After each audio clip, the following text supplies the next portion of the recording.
Yes. So today I shall be concentrating on uh,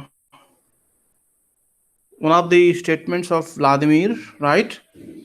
To make the point, to make a point, I don't know whether it's clear or unclear.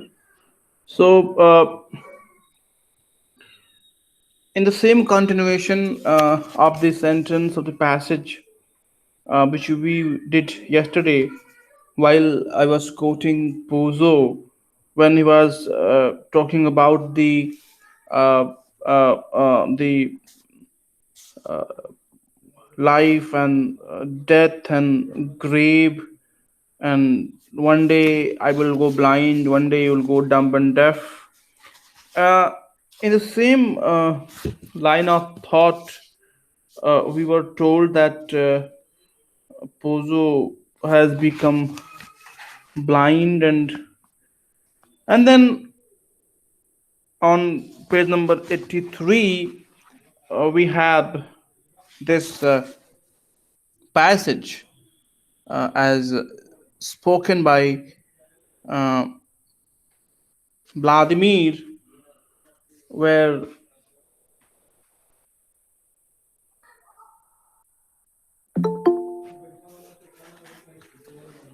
just 1 second. Yes, where Vladimir says it's a bit long passage. Was I sleeping while the others suffered? It's very it's a very important passage, and the very first sentence was I sleeping when others were suffering. And before we proceed further, again, once again, let me take you back to the passage where uh, Vladimir is uh, talking about let us do something while we have the chance. Let us not waste our time in the idle discourse.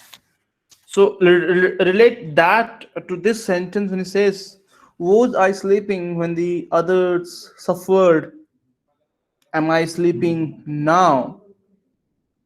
Tomorrow, when I wake or think I do, what shall I say of today? That with Estragon, my friend, at this place, until the fall of night, I waited for Godot, that Pozo passed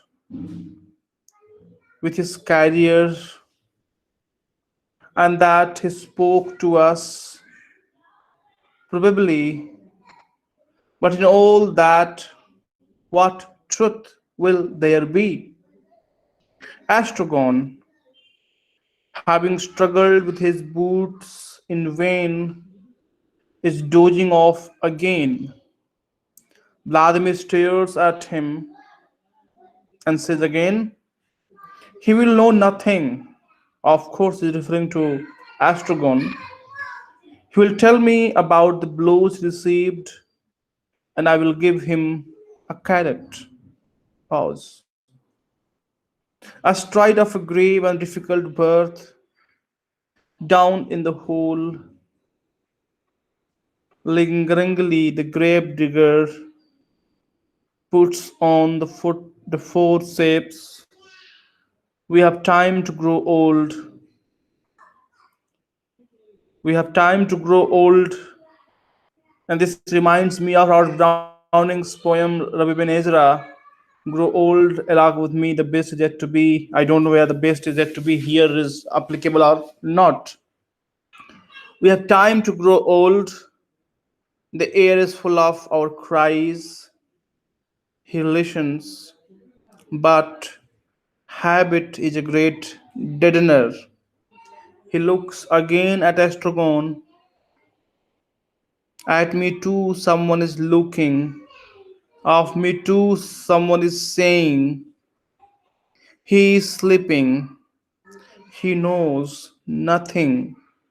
Let him sleep on. Pause. I can't go on. Pause. What have I said? Yes. Tell me, what's your response? Yes? Hello? Are you there? Yes, sir. Ah. Sir, he's again highlighting the futility of life, wherein he's saying that tomorrow will be just like today Hmm. and the events will recur. Right.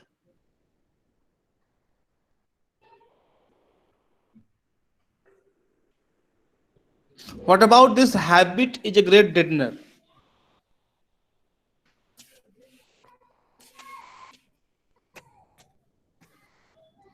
One of the most quoted sentences from the text.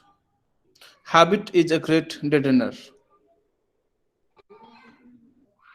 How do you look at this sentence? I mean, irrespective of the text, I simply want to have your own responses towards this small, meaningful sentence.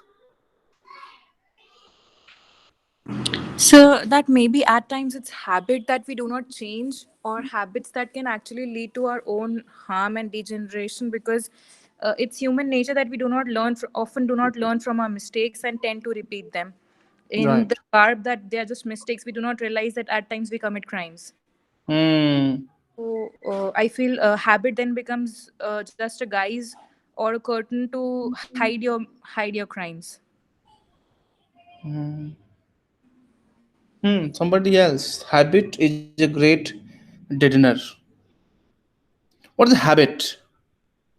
Habit is that which we do often, which we do daily, which we do frequently. And this habit makes us machine like.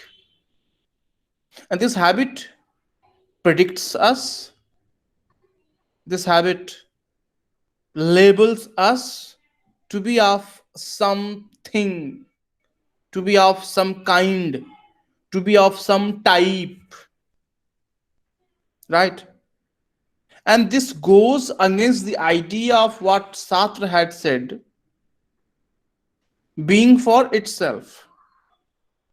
And being for itself immediately jogs off any idea of presupposed fixity, any idea of presupposed stability.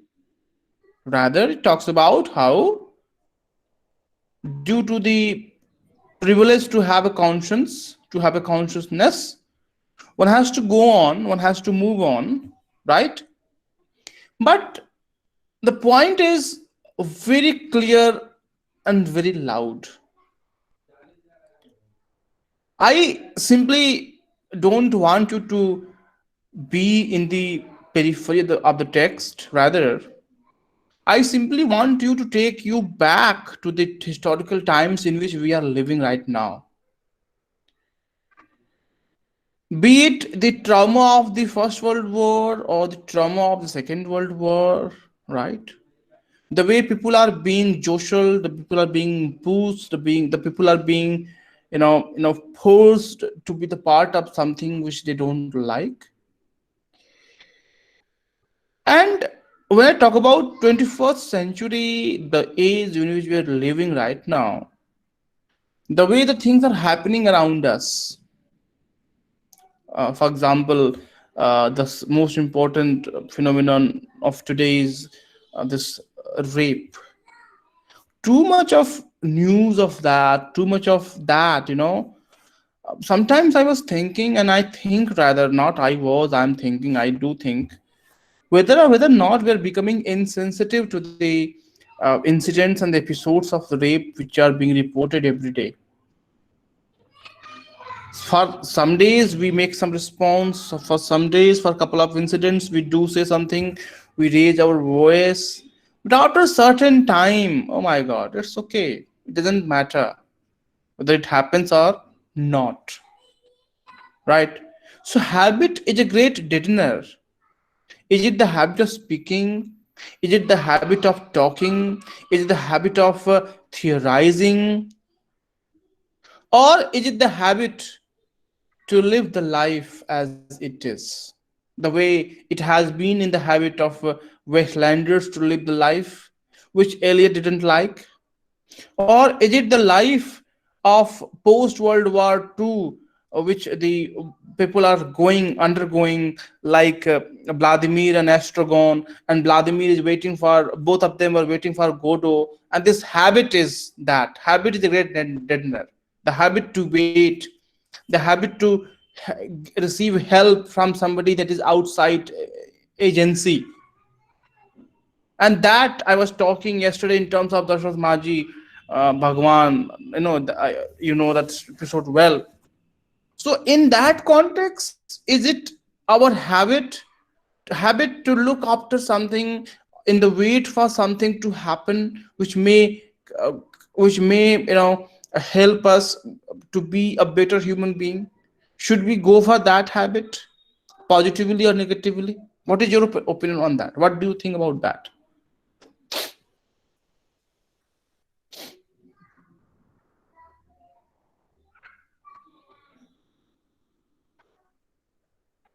Hello.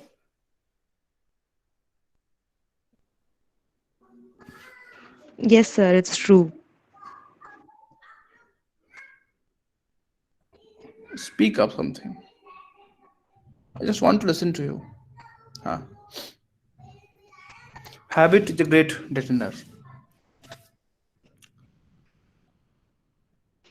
Sir, as you just mentioned about the rapes that have been frequently happening in the society. So, sir, in that light, since the word culture has been attached to rape, we call it Rape the culture. rape culture. So that is also in a way very normalizing this very Uh, act of violence. Endorsing, na? Yes, sir. Sanctioning.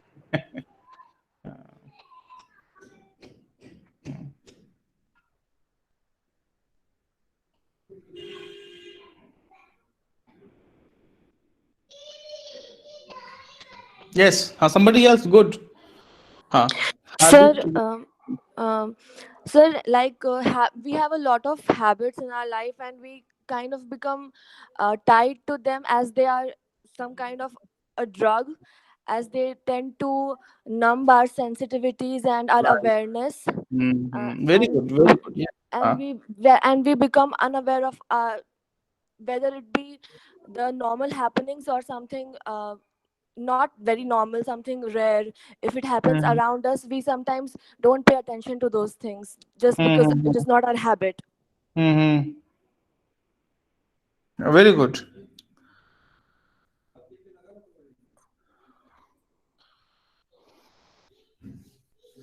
Yes.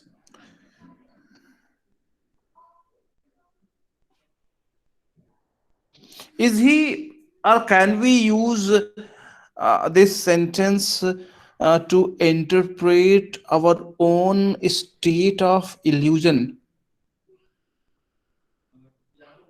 our own state of living, which we claim to be living in actual our own on our own terms, but in fact we are not doing that, and we have been literally accepting, endorsing, sanctioning, and living to the fullest the life and its terms and conditions, not as defined by us, but as imposed by somebody else, our own life in that way. So, can we or can we not stretch that sentence to apply on each one of us as far as genuine and authentic existence is concerned? Yes.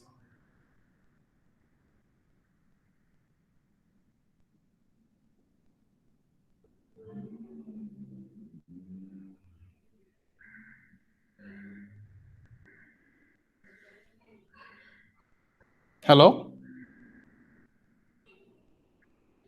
The habit to be labeled as a masculine gender, to be labeled as a particular religious identity, particular caste identity, the habit to live in a state where a government is authority is all powerful, the habit not to resist, the habit not to speak, the habit to take everything for granted, the habit, the life itself has become habit. जीना है तो जी रहे हैं, that's all. What do you think on this?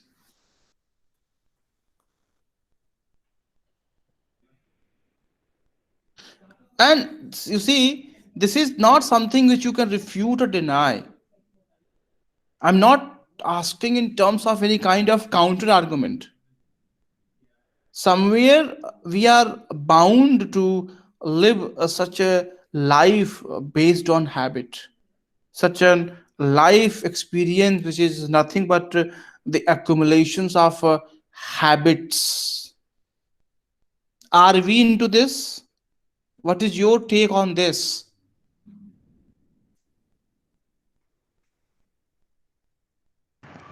Yes, sir. Habit can also be taken as acceptance, wherein everything has been compartmentalized, and this mere acceptance forbids us or restricts us to debunk the compartments, and that is what the deadener is said here in this phrase. Hmm. The conscience or Insensitivity, lack of yeah, conscience. the Yes. yes, Mm. sir. The sensibility has been deadened. Yes. Decade. Yes. Yes.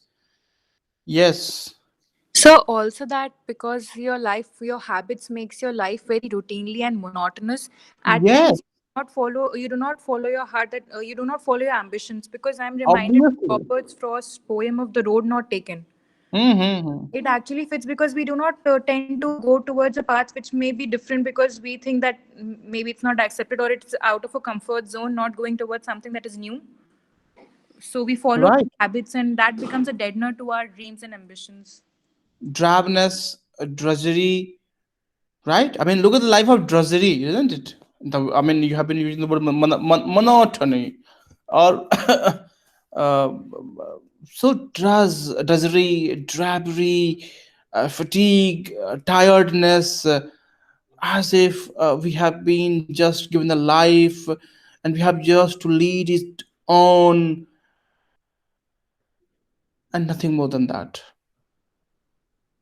And in between, full of sound and fury, signifying nothing.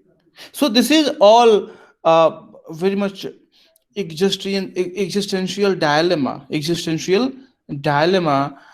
That's why I have chosen this passage, this remark, this statement of Vladimir uh, to cast some light on the kind of existential concern or existential concerns which the text seems to display, seems to exhibit. And then finally, the boy once again, the same discourses, and then waiting for Godot.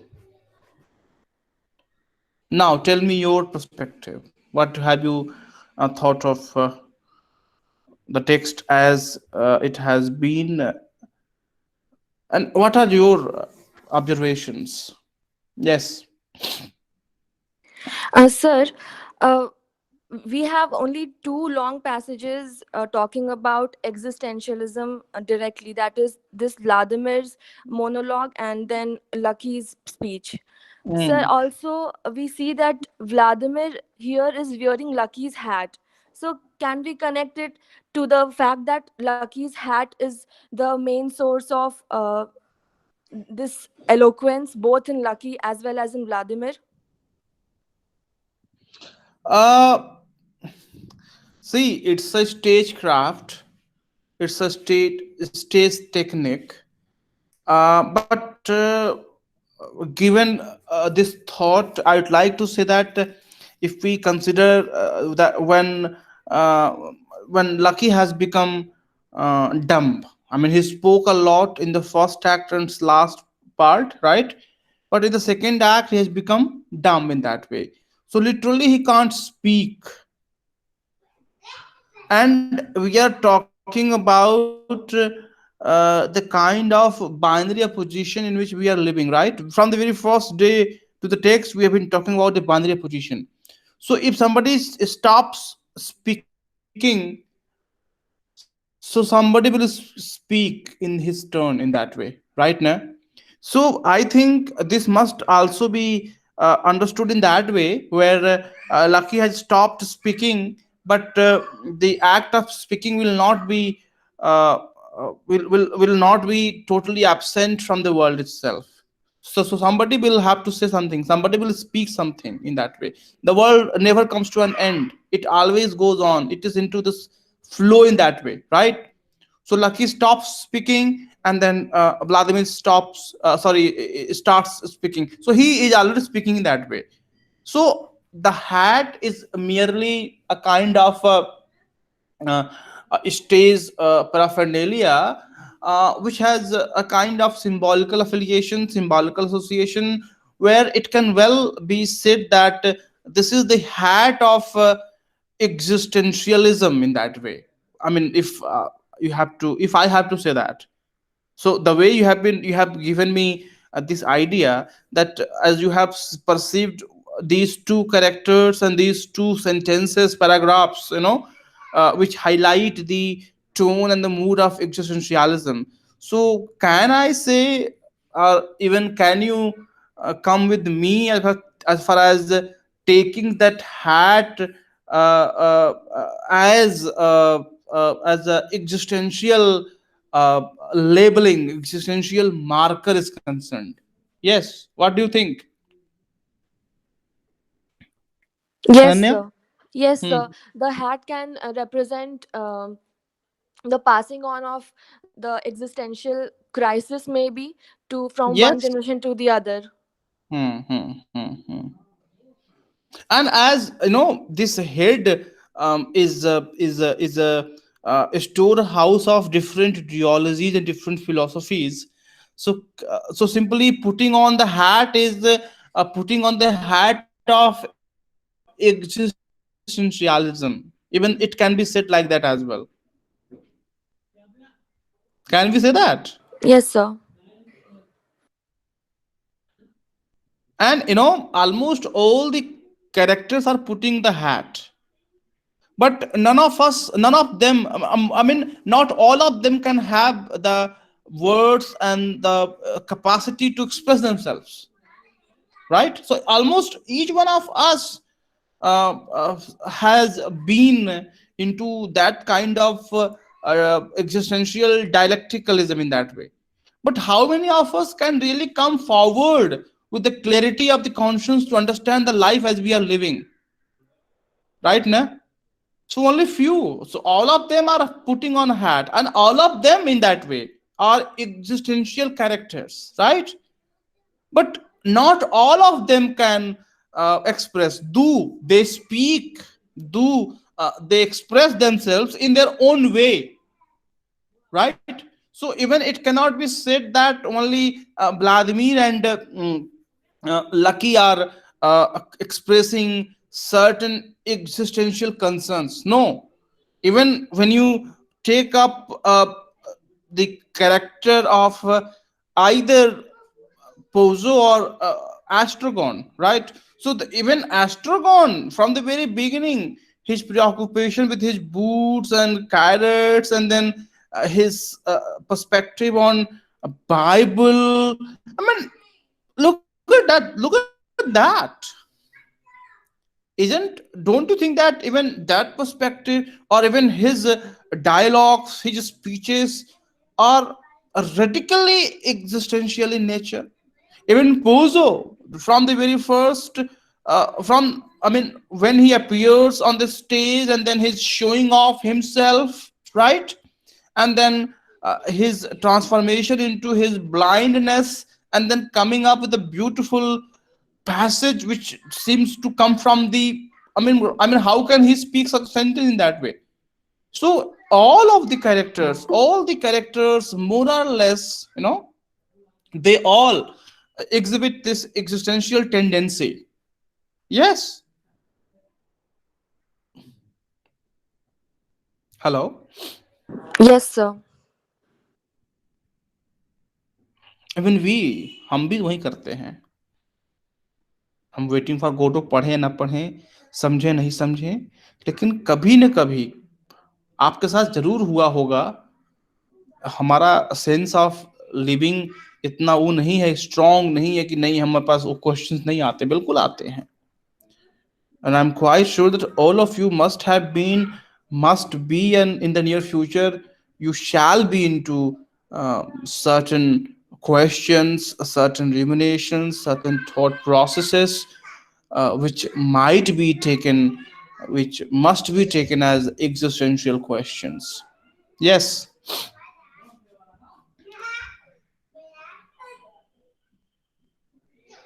Huh, somebody else? So the scene where they were exchanging hats, Esther and Vladimir, also Hmm. they were having the hat of Lucky, can also be taken in that sense that they are having instability of their own identity, and so that's why maybe they are, if we can say, borrowing each other's identity and then trying to prove their existence. Like, is that on Obviously, that sense only? obviously, yeah. The way I was talking about mutual reciprocation, mutual interdependency, mutual reciprocation, mutual helps in that way, right? And the very term binary opposition is all about the one on other and the other on one. Okay, so you have to take them as pair as inseparable. You can't separate one from the other. So you are very much right in observing this. Huh. So we simply cannot label somebody as this, and we cannot label somebody as that. This is totally against the spirit in which we are living in that way. In this postmodern world, do we are in that or not, I don't know, but in this world we all are politically correct. Politically we all are correct, right? So even if you don't go for political correctness or not, even you just simply talk about the text itself, so you have observed well that uh, both are needed, and as and to a certain extent as we need Godot, maybe Godot needs them as well. It can be a proposition. Yes. Sir, what Anjali and Ananya observed about the Hmm. exchanges of hat, that scene, I happened Hmm. to watch this play as well. So Hmm. I feel when you watch it, like when you read it, so there is a possibility of reading between the lines, but when one watches the play, this entire scene seems to be very comic. Like Very comic, there, very comic. yeah, their action seems very futile because it's making no sense. They're exchanging their hats randomly without saying a Hmm. single dialogue.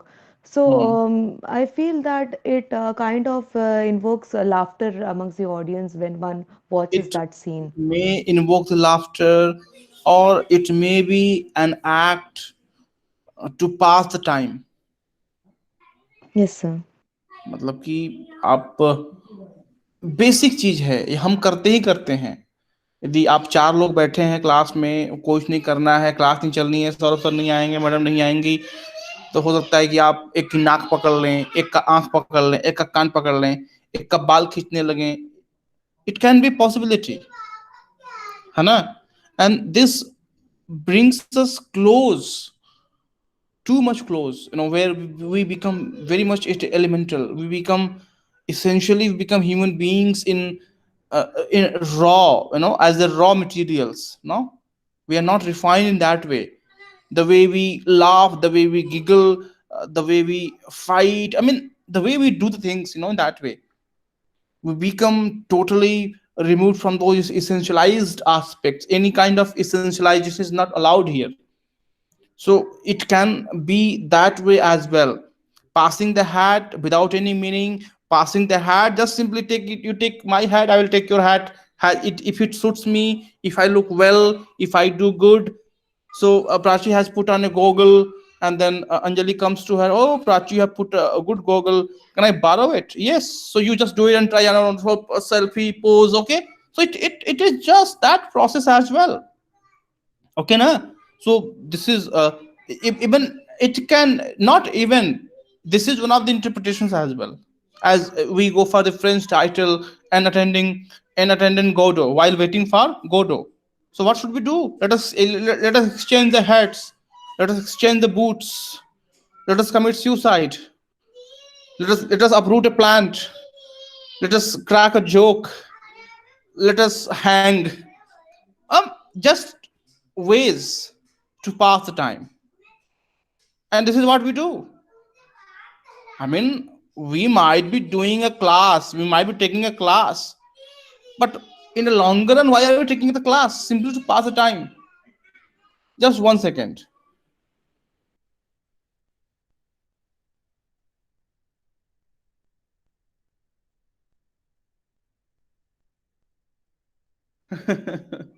Right ना? Yes, sir. हम लोग जो जिंदगी जीते हैं, हाँ, I mean, the life which we are living, it may have some objective, it may have some moral ground, may have some purpose, it may have something to do with in terms of project or design. But just remove all these words. What are we left with? Simply a life waiting to die, waiting for Godot, waiting for Godot, waiting for death to come, waiting for death to come. So we all will die one day, and whether consciously or unconsciously, we all are moving towards death. There is no need to wait for the death, because that is there, right? The hunter is there, and we, the victims, are just slowly passing our time step by step. We are nearing, approaching death. And in between,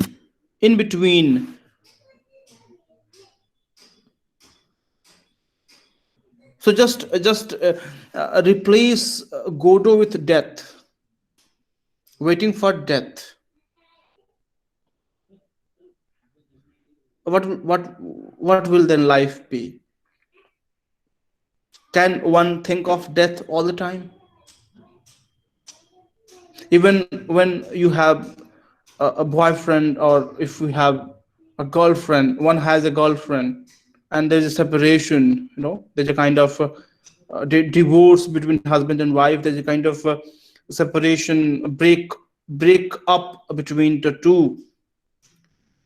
Does one remain in that state of breakup or divorce for the rest of the life? The answer is no.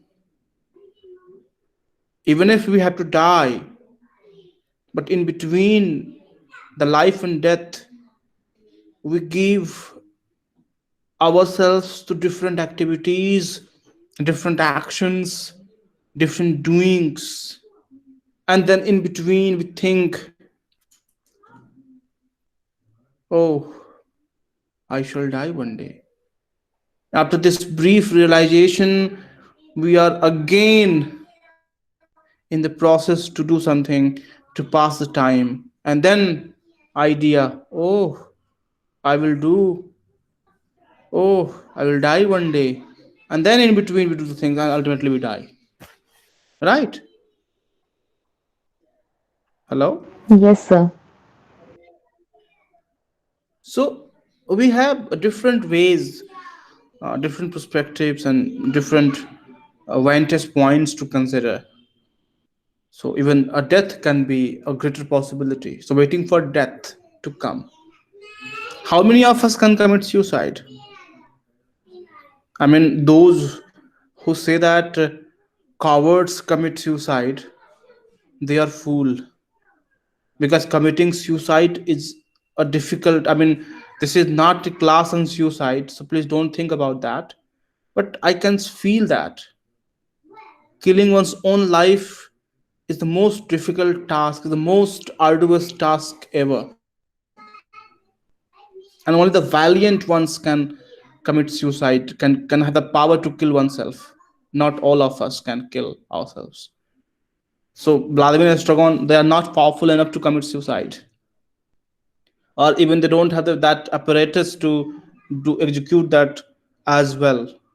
So that committing suicide is a kind of a trial and error, a kind of testing, as a kind of activity to pass the time, uh, to meet the activities before the final meet, before the grand finale, before the grand finale.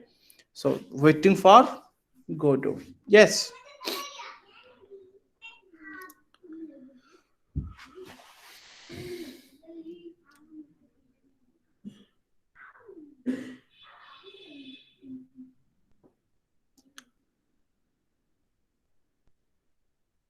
Yes.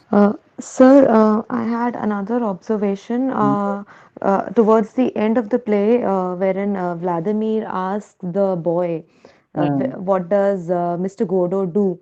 And the boy replies that he does nothing. So, sir, I feel that this very statement for me is a culmination point for the very questions of Nothingness. existentialism that we see Mm. throughout the plays. That they have been Mm. waiting for a greater being, which is Godot, and Uh, but then towards the end they realizes that he is someone who also does nothing, and they are on their own. So again, the very humanistic echo of that dialogue where Vladimir said that we have the chance to, we represent the entire humanity all by ourselves. So again, the echoes of the concept of niche can be seen in this, wherein he says God is Yes, dead. yes, why not? Yes. Because we all are the humanity, right? And we are the only people who are surviving, right? So in that way, waiting for Godot, and then Godot then could be nobody. Yeah, could be nothing in that way, right? Na? So Yes, sir. waiting for Godot is can also be taken as a kind of as we have been talking about the aspects of nihilism. So waiting for Godot can be written with a question mark, with italics and bold, and whatever is possible, to designate, to propose the idea that look, there's no Godot, right? And any Godot, or whatever is there in terms of Godot, nobody exists outside us.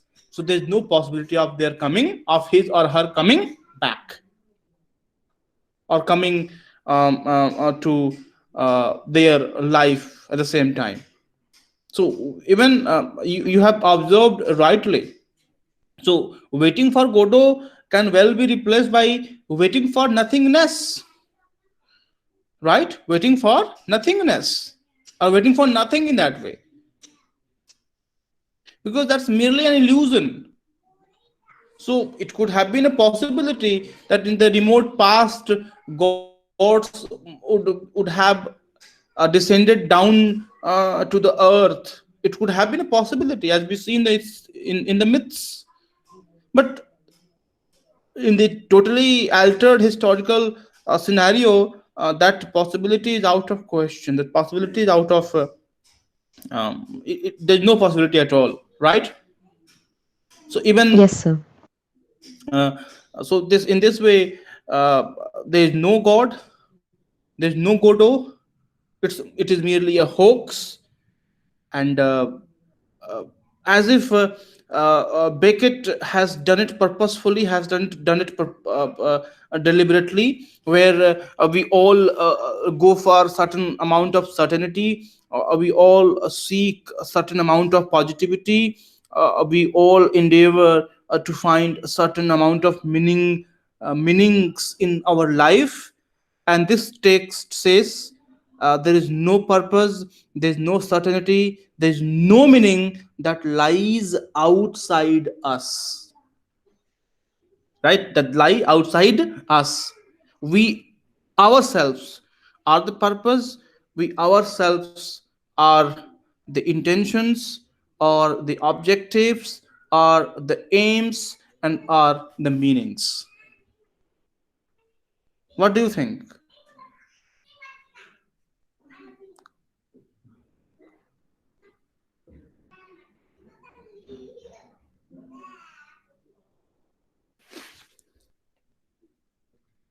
Yes.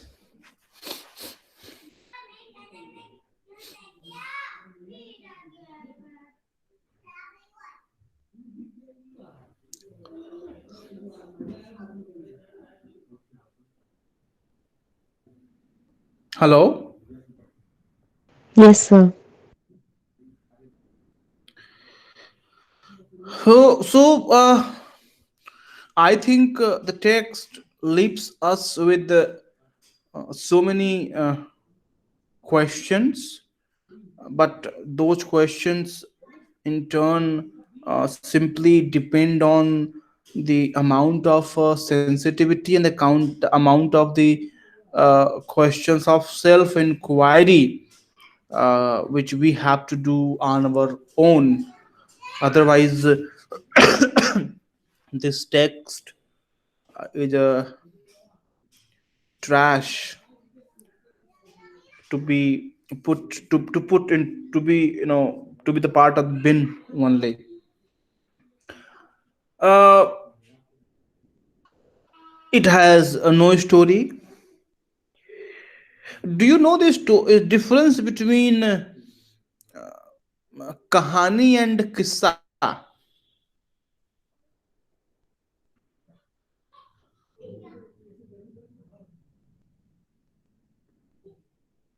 Hello.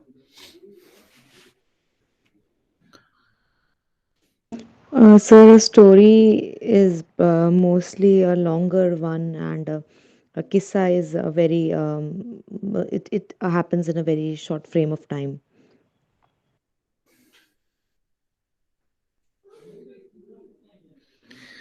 Kahani primarily entails a good beginning, good middle, and good end.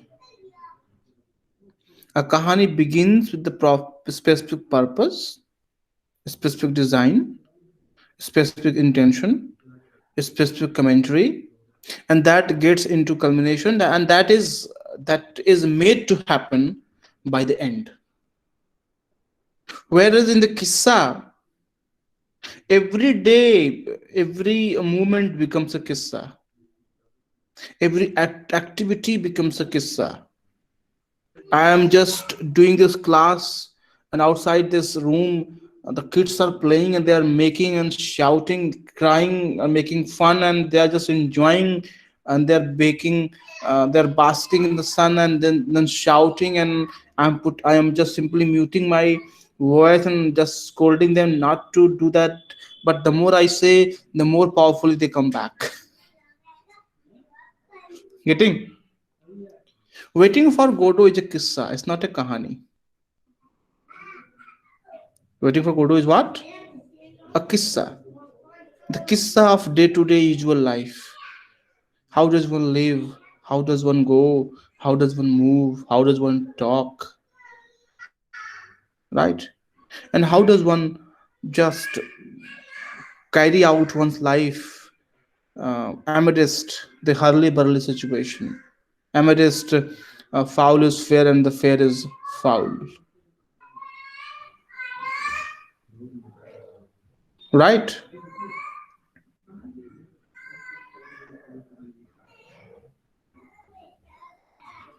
Hello? Yes, sir. So I think that's all for today. Sir, I had a question. Sir, about I was while reading the play, I was wondering if there is a scope for Marxist interpretation of this text because there are a lot of aspects which can be understood through a Marxist perspective. Obviously, obviously, I mean, the moment we talk about master and slave relationship, the first and the foremost, right? The relationship between Lucky and Ozo and Lucky, and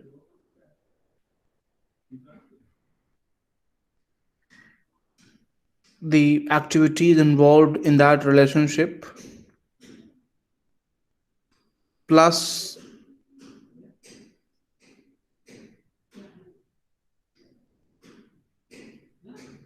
the activities of Astragon and Vladimir, and the way they have scanty materials to live on, to put on, to feed on,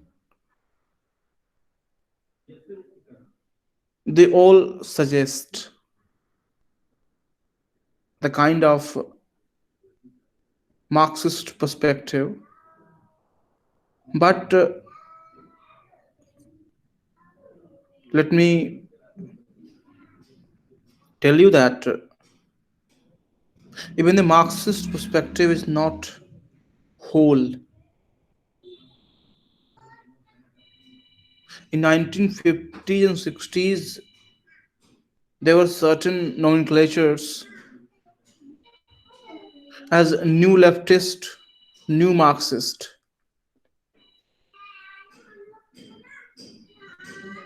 So the classic Marxism simply talks about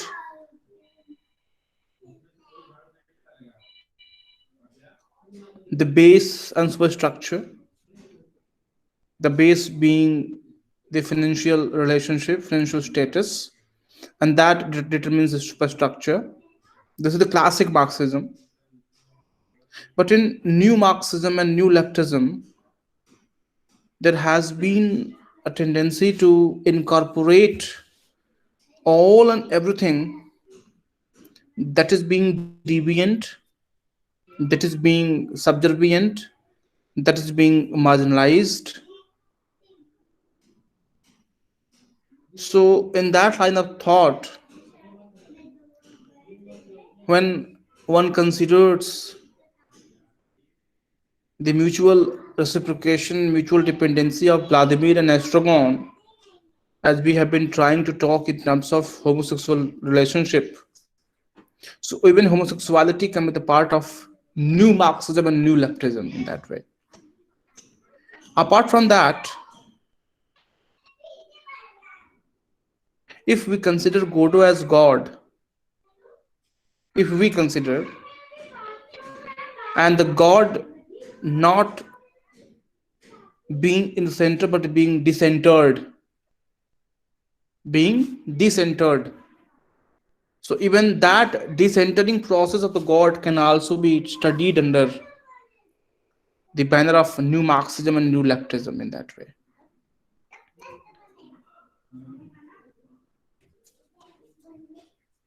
So Marxism, in a way, can be taken as a weapon which topples everything, which turns everything upside down. So the very process, the way the whole text has been debunking and questioning the essentialized aspects of Bible and associated stories, especially when Estragon is asked about the Bible and he says, yes, a picture book or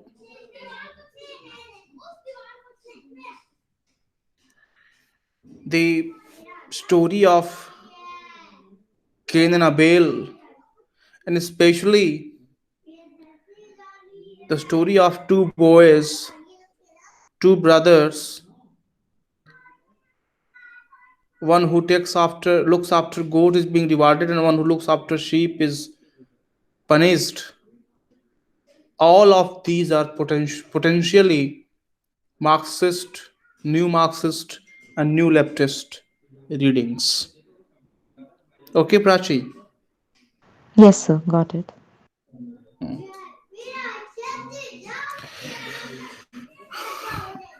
That's all for today, I think. I may be sending some.